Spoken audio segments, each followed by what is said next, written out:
Hello and welcome to another Factorio Base Tour. I'm Exterminator, and thank you for joining me. I hope you're as excited to be here as I am. This is a doozy, and I'm just going to let this base speak for itself here for a minute. This is by Hornet DC, so I am as their character in the save here.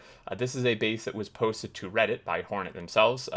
Probably about 3, maybe almost close to 4 weeks ago, and I did say I would spotlight it, but I had a few in queue before theirs, and I'm finally getting to it, and I am very excited.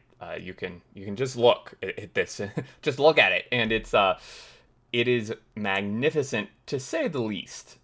This is a 5.2k, so 5200 science per minute belt base. It is made up of 4 identical rectangles here, and each one does about 1.3k or triangular, rather, not rectangles, shapes. 4 identical triangular pieces that do 1.3k each. It is completely vanilla currently to run. A few quality of life mods were used to build it. So a few things of note, and then I'm going to read a little excerpt from the Reddit post from Hornet. But they did use creative mode to build part of this. Reading from the Reddit, it says, northwest corner and supply base were built completely legit. After that, I switched to creative mode because I like real life more. LOL. So I don't really blame them. So what they mean by this is a section of this base were built just completely legitimately, as in making all the materials like to build the actual production areas legitimately, and then because it would just take so long, they decided to switch to creative mode and basically just spawn in the materials to build the pieces. But to clarify, this does not run on creative mode. Like they're not using creative mode chests. Everything is like legitimately working now. There are 0 mods installed right now. We're not in creative mode, and the ore patches aren't spawned in, at least best that I can tell. They're definitely not. They don't look like it. And they're not using like infinity chests to generate materials of the builds or anything. So it runs completely legitimately. It's just the builds themselves, most of them were built with creative mode. Personally, I have no problem whatsoever with that. Of a base this size, it is a daunting task, very, very time consuming to actually produce everything needed to do this, to actually place these builds down. So I think that's fine. I'm going to read a little bit more, just like a sentence or two from the Reddit post, and then we're going to hop into looking at this. And it is, well, it's just mind-blowing, really. They say, ever since I started playing Factorio, I wanted to create a mega base worthy of the base tour review, worthy of a base tour review by one of the content creators. So I don't know if this is me or if this is Neolaus. I think, obviously, I do base tours and reviews. Neolaus does or did. Either way, though, I did mention in the Reddit weekly video where I saw this that I plan to do this, and Hornet did comment on that and say that that's like part of why they posted it. So at the risk of, assuming it's me, I'm going to maybe assume it's me, or maybe both of us, maybe me and Neolaus. Either way, though, this absolutely is worthy, Hornet. This is an absolutely magnificent base. So they played over for 1,000 hours. So the last 300 or 400 hours are on the save, but they consider all 1,000 hours related to the mega base with designing and learning, etc. It is, like I said, it's completely vanilla. A few quality of life mods to build it. Every science pack is built from raw resources on its own quote-unquote bus. Power consumption is 30 gigawatts, 9 gigawatts of solar and 20 gigawatts nuclear, and on their computer it runs at 60 UPS barely. On my computer it might, if we get out of map view, it actually does not. So they may have a little bit newer processor than I do currently, or I have too much stuff open. That's possible too. But if we take a look, let's start with the production. We know it's a 5.2k science per minute base, but let's take a look here. Pretty dang close. I would say the hour, 10 hour would maybe be a little more telling, but for the most part, it's at least 5,000. Or the last 10 minutes average, if we look here, 5.1 thousand. If we look at 10 hours, maybe a little less because maybe they had just turned some things on. Either way, this is as it claims to be, and absolutely crazy. If we look, we are currently researching worker robot speed at 14. We're at 38% now. We can see by the end of the video, which should be about 25 minutes from now, I'm hoping. Don't want to make this too long.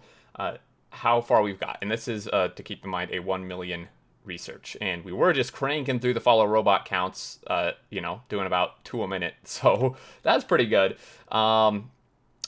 This base is just, it's crazy. So it's a belt base. We can look at a few things here. So highly defended out here at these outposts. This is actually kind of a combined iron and copper outpost. We will notice, however, that this one is belt base and this one is actually direct train mining. So I would assume this one was perhaps built much later than this one. You know, this one was probably original, not original, but maybe original to the Megabase once it got up and running. And then this is much later once they had enough mining productivity. If we take a look here, you know, they have a very high mining productivity, which is what you need for this. They are using speed modules for this, which I think is okay. You know, these aren't like the crazy billion patches we see in some megabases. However, with the level of mining productivity they have, I think that's basically made up for anyway. You know, if we actually look at the bonuses, it's 800% mining productivity. So we can basically multiply the richness of any of these patches by 8. So this is effectively 800% richer. You know, this is effectively like 800 million copper, you know, and this is going to be like almost half a billion, almost 500 million, 450 million iron. So I think it's fine. Some modules here. Just from this, you know, they're cranking out 1, 4, 6, like 8 belts here, 8 blue belts of iron, and then the other one's direct train mining. For the ore trains, it looks like they are using a 2 locomotive and then 2, 4, 6, 8 wagons, so a 2-8 setup. And it is single-headed. There are no locomotives on the back in it, so it's a pull-through setup, which certainly can work. I'll be interested to kind of see the rest of the rail system. I mean, we're standing in the middle of it, and it's actually pretty fascinating to just stand here and watch this work. We're in the very center of the base, and this is a pretty big intersection that we have going on here. It's working very well, though. This makes me jealous. I wish my rails in my current Megabase worked this well. You know, in terms of like 4-way junctions, I'm not usually a huge fan. They certainly can work if done properly, and this one does seem to be done properly. You know, there is very little slowdown on this. The trains, multiple trains are able to pass through here at once, which is exactly what you want to be able to happen. So there are 2 lanes here going each direction, 2 main directional lanes, and then there's of course some like turn lanes, if you will. So, you know, there's this one here that comes from the east and goes south, and then, you know, there's this additional, well, 2 additional ones here aside from these middle 2 that just go directly, that go from the west down to the south. Same opposite here in this corner, then crossovers from every direction, essentially. So trains can get anywhere they need to go, basically, via this junction here. And there's a lot of train movement on this map. We see very slight backups over here, but it's very minimal in the grand scheme of things. There are 262 trains on this map, which is actually a lot for this, like for movement within this area.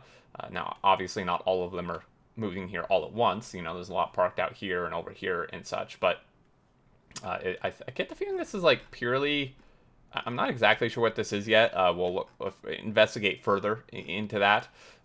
So this is the mall over here, but is this truly all just to feed this mall? So this looks like the original base, potentially. And then we have a bunch of module production over here. Level 3 module production, which I actually just touched on this topic of doing kind of a dedicated section for level 3 modules. I did that topic in my most recent episode 3 of my Megabase tutorial series. And this is a great example of that they have 3 almost fully beacon machines here producing level 3s of every single module. Actually, they have 6 of them doing speed modules, and then 3 of them doing productivity modules, and then some doing efficiency, which I do find interesting. I'll have to see where they put the efficiencies throughout the base. But, you know, we have smelting here, belt base, of course, fully beacon, or 8 beacon, fully beaconed for an 8 beacon setup. Pretty standard here. So this is going under and using a cool setup here where you have the furnace, kind of 2 furnaces grabbing from it, one directly this way, and then another one kind of adjacent to it like this, going through this way, and then the opposite, in essence, the opposite happening here. So underground here, inserting on that. Luckily we can insert onto undergrounds. And then undergrounds here, we just have it repeating all the way down to output full belts of iron. And there are a lot of belts of iron here. There are 16 iron belts right here. And then we have a stone belt here, a stone brick belt, well, and actually a stone belt, and then an iron ore belt. And then we have a lot of copper lanes. I'm going to say 24? Yeah, 24 copper lanes here, which is a ton, but it is needed, of course. Some of it continues, a little bit of it continues to the right here. Some of it, most of it heads upwards all the way through this solar. This is actually kind of cool. Bit of a copper roadway through this solar farm here. And down to circuits. So the majority of it goes to circuits, unsurprisingly. The majority of your copper will go to circuits or low density structures, depending, if you're launching rockets with it or not. And they're outputting a very large amount of circuits here, outputting 16 blue belts of circuits. That's a lot of circuits, guys. And then we have some red builds here, which is going to be 1 to 6, because there's 2 cable machines and then 12 red circuit machines. These are beaconed mostly fully, kind of. Some of them are. So, like, all the way up until the very end one are 8 beaconed, and then the end ones, well, this end one's actually more than 8 beaconed. This one is not 8 beaconed. This is actually 6 beacon. I think it's just due to, I mean, they could easily obviously fit one here.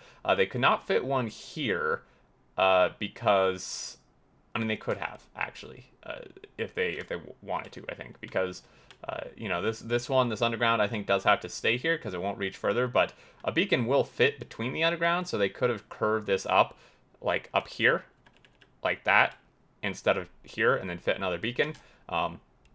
Not that it's necessary. This seems like it's working. This is probably enough production, so it's probably not necessary. Just something, I like noticing these things and pointing them out.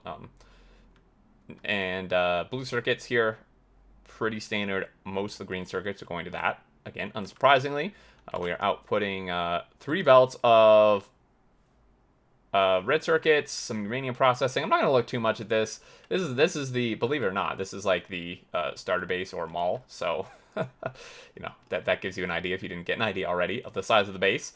And then down here we have our nuclear power. So again, it is a combined nuclear and solar power.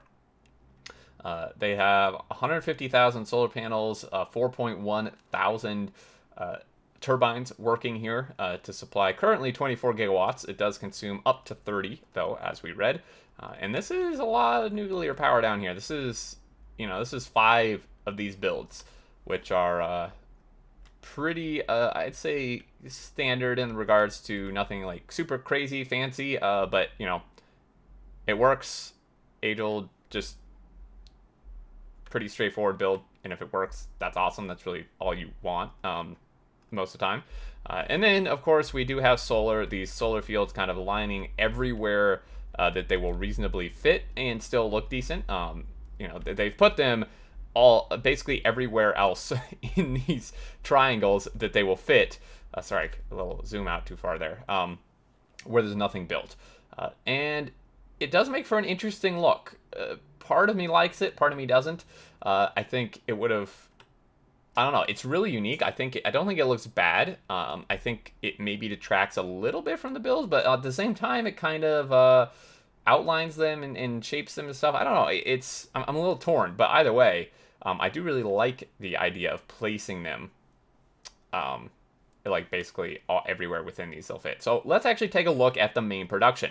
I think we can probably get away with only looking in depth at one of them because they are all identical. They are obviously facing orientated different direction, but they are all identical builds to each other. We will kind of maybe just browse over all of them, but we're just going to look in depth at just one. So let's look at, it doesn't really matter. We can look at this one here. So at the very top, we actually have the rockets launching here. Again, 2 silos because they're doing 1.3k science per minute per triangle, and you actually need more than 1 rocket just to do 1k science per minute. So they obviously need 2 to do 1.3k. And then some solar panels here and accumulators for the satellite production. Pretty standard there. It looks like 8 beacon builds throughout from as far as I can tell. The rocket control units for the rockets here. Again, everything belt based, a bit of a combination here of red belt and blue belt. I do actually like the fact that they're using red belt where they don't need blue belt. Personally, if I built a base, at this level, and when I have built a belt make base, the one time I did, I just use blue belt everywhere because I was just like, I'm using blue belt. I'm too lazy. But this is obviously much more cost efficient, which at this scale may or may not matter, but it is because, red belt is quite a bit cheaper than blue belt, and they absolutely don't need red belt here. I would actually argue they don't need blue belt here. I would argue they probably don't even need red belt. But, I just found that kind of interesting, kind of cool. And then they're using a interesting kind of setup here with these filter splitters. So they're filtering blue circuits or prioritizing blue circuits this way, and then they have a deconstruction planner here to kind of just stop like everything from going this way. Kind of a neat trick to get things where they want them to go.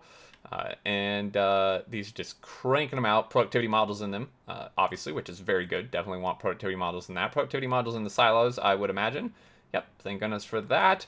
And then we come down for speed models, of course, for the rocket control units. Local production here. And then we have blue circuits here. I would imagine this is purely for those. It looks like it is. And if we look, this is, again, all fed off, as the Reddit post mentioned. This is all fed off of like a bus. So this, each triangle, this is actually just one gigantic main bus in here, which is pretty unique, I would say, because I have reviewed several other belt megabases before, and they don't really utilize a full bus. They may have separate, I did a couple recently where they had separate production areas that were belt based, but they weren't actually like a main bus.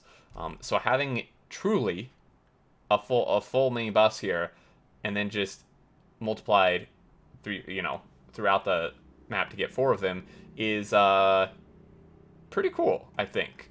Not something, at least I see that often at this scale, especially 5,000 science per minute.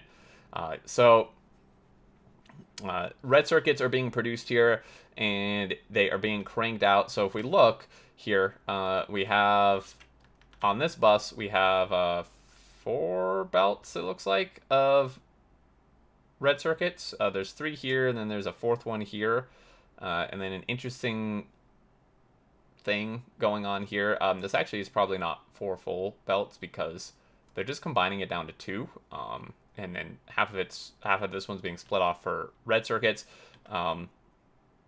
It looks like it's full though. It's backed up, so kind of interesting how they're then just combining it down. And then we have 8 belts here. I would assume it's supposed to be full belts of green circuits. And then we have rocket fuel low densities in the middle, some plastic here, steel and iron at least down this far. Obviously, as we get farther up the bus, we could just start at the beginning. I don't think it really matters, but I just saw the rocket and got excited. This is why I started down there. But we can actually probably hop to the front here. So if we take a look, we have some fuel here, very good fuel stop here to fuel all the trains, which is done by robot. I think this is probably the only robot thing done in the base. As you can see, there's only 62 logistic robots, 47 construction, so very much just for the fueling and some repairs if need be. So this looks like the main pathway and entry for the trains for each type. So we have train stop. They are labeled using the rich text, which is nice. So this is red science, south, northwest. I would assume these are directions that's indicating. And then this pulls in here. and then unload 8 northwest. So we have an iron here, a copper here, and the same here and here. So this is like a stacker. This is kind of just like a weight station. You can certainly build a stacker with stations, and this is a good example of doing that. And then they will actually pull into their drop off. And then we have a iron ore here, and this looks like coal here for military science. We're just going to review all the train drop offs, and then we'll look at the builds.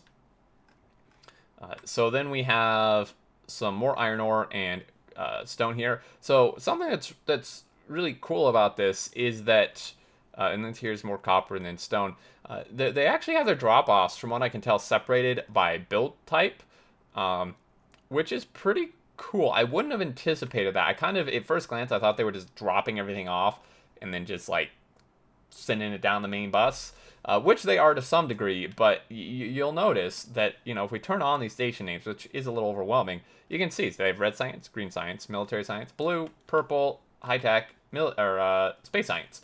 So that's a really cool way of doing it. I did not realize that at first glance, and it's not the first inclination I would have, even though it actually makes a lot of sense. So maybe I'm just dumb, I don't know. But we have, so all the things for military here. And then we have, obviously, all the drop-offs. This is, again, the stacker where they come weight, and then each individual drop-off for everything needed for purple science. And as, again, mentioned in the Reddit post, and we notice here, all the things are made from the raw materials. So, they need iron, copper, stone, oil, water, and coal for purple science. And then high-tech science, this is the things they need, raw materials to make it, and then high-tech or space science is what they need to make it. So it's all coming from the raw materials and then made and then built up from there. So it's almost like mini bases and mini buses within a bigger base and bus, which is then just part of 4 others. Like, it's kind of crazy, really. Kind of like recursions here. So this comes over. We have our initial smelting. So kind of a small build here for stone. Which, again, though, it's fully beaconed and moduled, so you don't need it that big. Copper, same type of build we saw earlier, so don't need to go too in-depth on that. And then iron, lots of iron, and then steel, about double the amount. Well, not quite double the amount of steel, but it looks like the iron is actually made within the steel, though, as we'll notice. So iron, which is sent down to the steel, and then output here. Comes over to blue belt of brick. We have our first product here for military science, grenades, and then we have piercing ammo, and then we have walls, and then actually the military science. Again, it catches my eye that these are not fully beaconed. I would guess that it just don't need to be, and that's why they didn't do it. This is not a criticism, just something that catches my eye, because when I build, I just fully beacon everything, which is not actually the most efficient, because in this case, it may be that they don't need to be fully beaconed, and that's the reason they did that. There's no like space constraint or nothing in the way stopping them from adding additional beacons here, so my guess is probably it just doesn't need it, and that's cool, and that's really efficient building. So props to them for that if they did it for that reason. And then we have the military science coming out here onto one half the belt, and then out it goes. And we skipped red and green science. They're super straightforward, but they are, again, copper, iron. Super simple for red science. You deliver the 2 things, make the 2 plates, and then that's, make some gears, and you're good to go here. Same deal with the beacons. Kind of curious on that. Productivity modeling, everything that can be. Huge fan of that. And then, so half a blue belt here of red science. Keeping in mind, this is only a fourth of the base. This is 1.3k science per minute, and there's 4 of these sections, 4 of this entire thing throughout the base. And then it's merged with green science. So there we go. And then military science. So this comes up. I really do like these kind of solar corridors this goes through. I think it's super cool. And then military science is sent out, which goes up here, kind of through the same type of design. You can see it's kind of up and over, up and over again. And then blue science here. We have our blue science made with, again, everything from raw materials here. So sulfur, plastic. Down here we have our little oil build. Very small, kind of cute oil build here. There's 3 refineries and cracking. Only cracking. They only need petroleum for these products. So this is actually a really cool way to do it because it doesn't require these massive oil setups that are a pain to build and route pipes through and supply and stuff. So this is a very good way of doing this. I'm really becoming more and more of a fan of the multiple smaller production bases combined to make one huge base type of deal. Like this one is 4 bases that each do 1.3k science per minute. I think that's really cool. And of course the smelting here, we already looked at the smelting multiple times. We have red circuits, engines, everything we need for blue science, which again, productivity module throughout. 8 beaconed for most of it, except the end one there. And then this comes out half a belt to merge onto the military science belt. We have some more ore running through here. A lot of ore for this. A lot of steel, which is unsurprising because we're at purple science, which requires a ton of steel for the rails and the furnaces. And then up here, we have our labs, actually, which we'll look at last. So, again, little refinery here. Actually, well, little compared to normal Megabase refineries, but bigger than the other one. Tons and tons and tons of smelting because we need a ton of steel for rails and for the electric furnaces. Again, the iron is made within the build. Very cool way of doing that there. And then this is sent out. It looks like we have mostly just cracking again for plastic. And then we have our green circuit production here, a 1-to-1 ratio, because it's fully modeled, which gets it very close to being a 1-to-1 ratio. So there's that, and then using 2 inserters, I think you maybe need 2, or you may only need 1, but 2 doesn't hurt that bad. So we're running at 60/60 now, by the way. I don't know if we're actually doing full production, but maybe not. Yeah, maybe that's why. And then again, kind of a mini main bus here for each one of these. Red circuit production here, which we do need quite a bit of for the furnaces. We will notice the furnaces are empty. The red circuits are not working due to a lack of plastic, which is due to a lack of petroleum and no oil. So perhaps a few oil problems on the map right now. But these would be producing and being sent out over to here. And then the rails are produced here. Very difficult to produce enough rails for purple science. They have 1 iron rod assembler here, outputting into 2 rails, and then 3 inserters outputting the rails for this, and some side loading for this one, and then over here as well, and then grabbing for this. We come on up to the productivity modules, which this is actually a pretty cool, interesting technique. I don't know that I've really seen this. I mean, it's just simple side loading, but this actual design of it is really cool. So they're outputting the productivity modules here, and then like a quick curve over to this, undergrounding, merging on that, and then the same thing, which is pretty neat. I may have to steal that. Again, it's just simple side loading. I've done things similar to this before, but this actual design of doing that is pretty cool. It looks really neat as well. And then we have purple science here, which despite the lack of furnaces is actually completely backed up. And this comes over. Let's take a look here. It looks like maybe there's no high-tech science.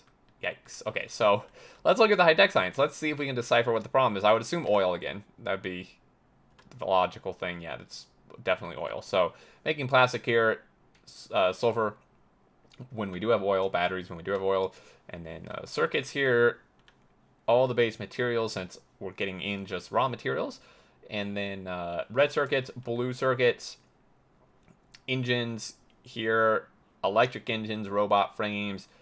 It's just kind of cool. It's like a little mini main bus, and then lotus knee structures, and then the high-tech science, which is pumped out. Again, I like the use of the beacon sharing here, where instead of, they built this in a way where they could share the beacons for both low density structures and high-tech science, which is really cool. They seem to be very efficient with their use of stuff, like building and levels of things used and amount of things used, because it would probably be a lot easier to just have another row of these and not have to have lined this up to actually fit with the same beacon row, or maybe it just easily worked out that way. But either way, this is very cool. This is always good to share beacons when you can. I don't do it enough.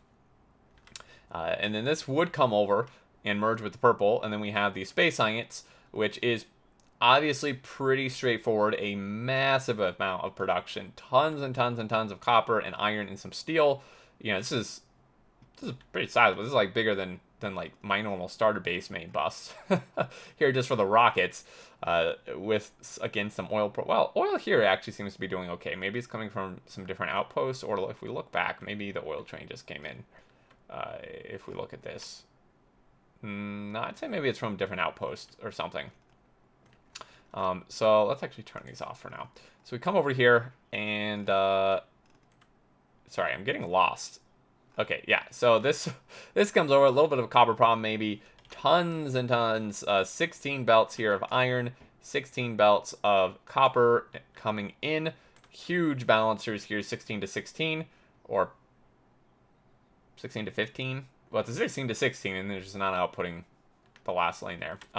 So then that comes over, and these materials come up, oil, boom. We looked at these already, and you can see the battery lane's already full, just with the amount of little oil we got. Or maybe it was full already, and then solid fuel. Lots of solid fuel here, and some rocket fuel here, and then tons of rocket fuel, actually. And then low density structures, some green circuits up here. This is what we were looking at before, by the way. This is where we started. All the way for space science, which we already looked at. So this comes down, and let's take a look at the lab. So this is all fed in from the bottom or front here, however you want to look at it, into these active provider chests, which is interesting. Obviously, the Knight really, well, they are using robots and belts, or no, they're just using robots for this. So I thought this passed through for a second, but they're using this to actually just double insert to get these in here super quick. And then they're using robots, which is interesting. So everywhere else in the base they've used belt, but they are using robots for this. And my guess is that maybe they just couldn't get the belts fed to all the labs how they wanted, or in a good way, so they decided to do robots, which, fine by me. I love robots. So everything is here except, of course, the high-tech science. So we do have some wiring here, though, which is pretty interesting. So this reads this, and then this is going to come here. It's going to show us how much of everything we have. And there's a yellow signal mixed in there as well. And then this comes over and actually hooks to the RoboPort and hooks up to these combinators, which, constant combinator, this looks like it's maybe some sort of thing to like call in robots, perhaps. Although there's already 200 logistic robots in here. I mean, all these are full, except, of course, the high-tech science. So maybe this is just purely an indicator. I mean, that could certainly be. And then these are just inserted in here. How many labs do we have per section?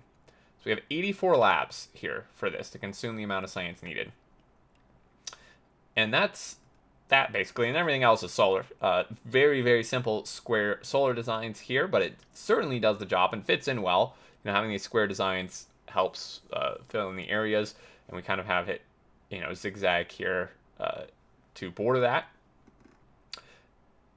And this is just, I'm kind of at a loss for words. This is really cool. I mean, this is really cool, guys. We do have a bit of a train backup, though. Okay, so interesting. Oh dear. Okay. I mean, I'm not laughing, like, at them. I'm laughing because I'm experiencing this type of thing a lot on my current Megabase. And I'm also laughing because I think it's like a looped backup. I mean, it's also due to some signaling that probably is not working properly. So, what's happening is this train's obviously blocking, like, 3 lanes of travel here because it's pulled across, stopped here, has his butt sticking out there, which is stopped because this train is, which is stopped because this one is, which is stopped because this one's stuck in here. But this one's only stuck in here because of this one being stuck, and this one being stuck, which is actually just stuck because of the first one. So we actually have, it's kind of just looped back on itself, and this can happen. This could be fixed with some signaling. I'm actually curious to go down there and take a look. It's right by us, ironically. And there's actually a Spidertron right here. Oh, geez. Okay, sorry. If that hurt yours, that scared me. I want to take a look at this. This is not a base review or fix it or anything, but this kind of caught my eye, and I'd be interested to just take a look at this. So the main junction is signaled very well. This junction, I think it's lacking a chain signal would be my guess. If we okay, let's hold on. Let's put that on manual for now. Let's hop in here, put this one on manual, and get him out of here. Oh, that was close. Okay, so that's fixed the issue. But what's happened is this right here. This one should be a chain signal. Now, the general principle of putting a normal signal on two merges, but before a merge, is good. However, there's a signal in here somewhere, which we can't... Okay, it's over here. There's a signal right here for this to stop. This should either be removed or... Well, there's one of several things that should happen. Either this should be removed, or the stacker should be made bigger so that it can fit all the trains, although the stacker was not full, I don't believe. I think maybe the train had picked a path that was full and was not repathing for some reason, perhaps. If we remanual this, see where it's going. Yeah, I mean, there's room in the stacker, so maybe it wasn't repathing. But if we get rid of this signal, that would probably fix it. Alternatively, we could put a chain signal here, and what this is going to do is make sure, and maybe even a chain signal here actually would be good as well. If we don't get rid of that, put a chain signal on both, because we need this train to stay stopped here. Now, this one's on manual, but the problem here is that since this is a normal signal and this is a normal signal, the train pulled through, even though I had to stop at this signal, and then its butt was sticking out across all of this. We want this to not even pass this right here unless it can fully just pull into a stacker. I would say probably make this a chain signal, which obviously we don't have, but make that a chain signal and then make that a chain signal as well. You should have a chain signal at the beginning of your stacker. Anyway, that's not really the part of the base review. I just thought, or base tour. This is not a base review, but I just thought that was kind of something fun to mess with. But yeah, guys, this base is absolutely amazing. The four-way junction here in the middle is super cool, super fascinating and mesmerizing to just stand in. Now, there will be some backups here just because we had such a large backup, but it's actually pretty much cleared already, which is really impressive. And there's just a lot of trains passing through here. And then all these bases are identical. So we looked at this one. This one is exactly the same. It's just orientated a different direction. So it's rotated 45 degrees, and this one's rotated 45 degrees again, and this one's rotated 45 degrees again, or 90 degrees. Sorry. You know, I'm really bad at geometry, by the way, guys. So because yeah, this is 90. This one would be 180 compared to this one. I kind of questioned myself as I was rattling off those numbers. Geometry is not my strong suit. But yeah, so it's rotated 90, 90, 90, and then we're back where we started, which is really, really neat. Even just to look at, like, you know, I mean, I could just sit here. I mean, this is a good background. This is a good computer wallpaper, really. Like, this is super impressive, Hornet. I need to probably close this out. I don't want to make this too long, but you have done an absolutely fantastic job with this base. Really very, very impressive. I'm a huge fan of the, like, symmetrical, just nicely built bases that it's just very visually pleasing, very satisfying to look at and to watch, especially when you can see the trains just moving throughout here. Again, it's really quite mesmerizing. In production-wise, this is very impressive as well.